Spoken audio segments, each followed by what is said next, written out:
सभी व्यूअर्स को मेरा हृदय से प्रणाम। आशा करता हूँ आप सभी लोग स्वस्थ होंगे और मस्त होंगे। मेरा नाम है लवकुश मिश्रा और मैं आपको एसएसटी पढ़ाता हूँ।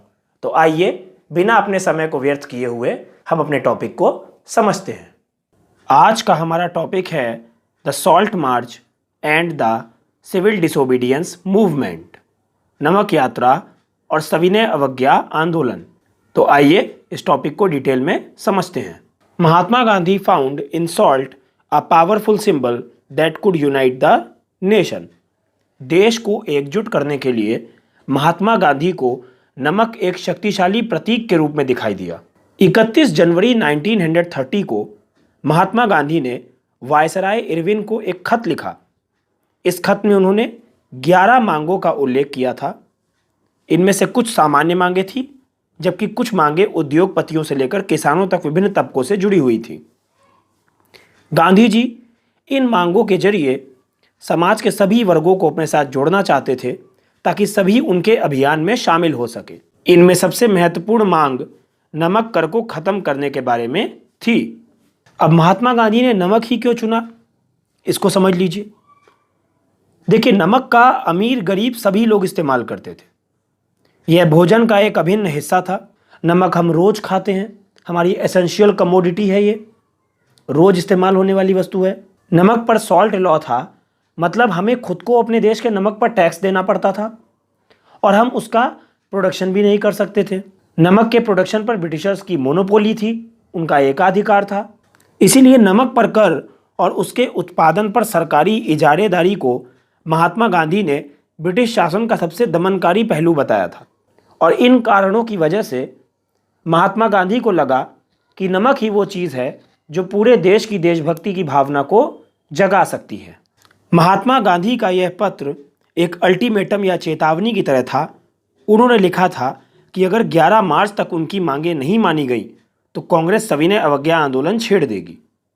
अब लॉर्ड इरविन तो अपना अड़ियल थे, भैया वो झुकने को तैयार ही नहीं थे। तो जब वो झुकने को तैयार नहीं हुए और महात्मा गांधी को उनकी तरफ से कोई रिस्पॉन्स ही नहीं मिला, तो महात्मा गांधी के पास आंदोलन को शुरू करने के अलावा और कोई चारा नहीं था। इसके बाद महात्मा गांधी ने अपने 78 विश्वस्त वॉलंटियरों के साथ नमक यात्रा शुरू कर दी।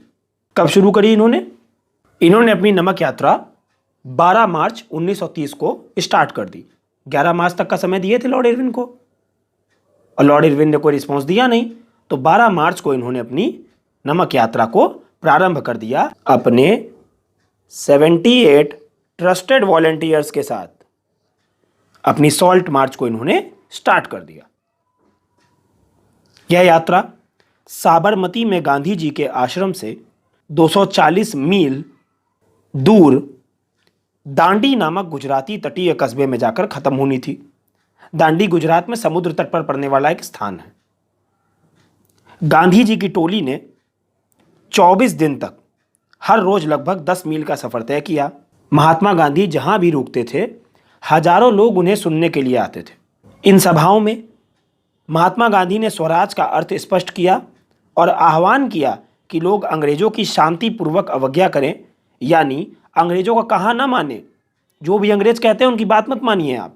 6 अप्रैल को महात्मा गांधी और उनके साथ बहुत सारे लोग दांडी पहुंचे और उन्होंने समुद्र का पानी उबालकर नमक बनाना शुरू कर दिया।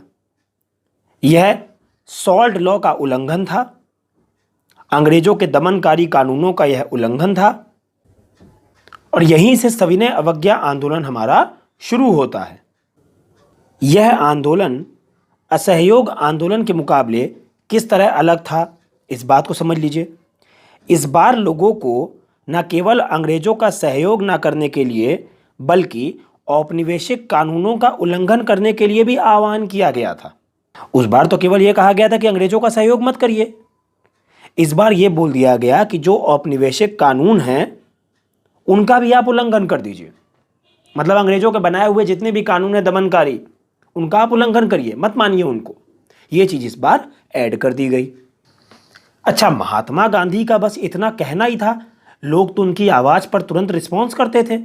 अब महात्मा गांधी ने जैसे ही बोला कि अंग्रेजों के सारे औपनिवेशिक कानूनों को तोड़ दो, अब जनता के अंदर एक अलग ही उत्साह आ गया।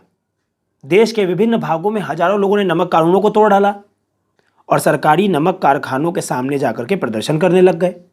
आंदोलन फैला तो जो असहयोग आंदोलन में जो विदेशी कपड़ा सब रखे हुए थे बचा करके, वो भी ले आकर के विदेशी कपड़ों का बहिष्कार किया जाने लग गया। ये भी इसी में मर्ज होता चला गया। अब शराब की दुकानों की पिकेटिंग होने लग गई। किसानों ने लगान और चौकीदारी कर चुकाने से इनकार कर दिया। गांव में तैनात कर्मचारी जो थे वो इस्तीफे देने लग गए और बहुत सारे स्थानों पर जंगलों में रहने वाले वन कानूनों का उल्लंघन करने लगे। जो लोग जंगल में रहते थे उनके ऊपर वन कानून लगे हुए थे, वो वन में जा नहीं पाते थे। अब जब महात्मा गांधी ने बोल दिया कि अंग्रेजों के बनाए हुए कानूनों को तोड़ दिया जाए, तो जितने भी लोग जंगलों में रहने वाले थे वो सब जाकर के जंगल में घुस गए। अब वो लकड़ी बीनने लगे, मवेशियों को चराने के लिए आरक्षित वनों में घुसने लगे। अपना जितना भी मवेशी था, भेड़ था, बकरी था, गाय भैंस था, सब लेकर के कूद गए जंगल में और कहे जितना मना है उतना चरो, अब कोई दिक्कत नहीं है, अब तो हम सारे कानून तोड़ेंगे अंग्रेजों के। जिन लकड़ियों को अंग्रेजों ने मना किया हुआ था तोड़ने के लिए, लोग उनको काट काट के अपने घर ले जाने लग गए। कहे अब हम भी व्यापार करेंगे, अब हम भी स्वतंत्र हैं भाई। जब भारतीयों के इस आक्रोश को अंग्रेजों ने देखा, इन घटनाओं से चिंतित औपनिवेशिक सरकार कांग्रेसी नेताओं को गिरफ्तार करने लगी। बहुत सारे स्थानों पर हिंसक टकराव हुए। अप्रैल 1930 में जब महात्मा गांधी के समर्पित साथी अब्दुल गफ्फार खान को गिरफ्तार किया गया, तो गुस्साई भीड़ सशस्त्र बख्तरबंद गाड़ियों और पुलिस की गोलियों का सामना करते हुए सड़कों पर उतर आई। बहुत सारे लोग मारे गए। महीने भर बाद जब महात्मा गांधी को भी गिरफ्तार कर लिया गया, तो शोलापुर के औद्योगिक मजदूरों ने अंग्रेजी शासन का प्रतीक पुलिस चौकियों, नगरपालिका भवनों, अदालतों और रेलवे स्टेशनों पर हमले शुरू कर दिए। भयभीत सरकार ने निर्मम दमन का रास्ता अपनाया।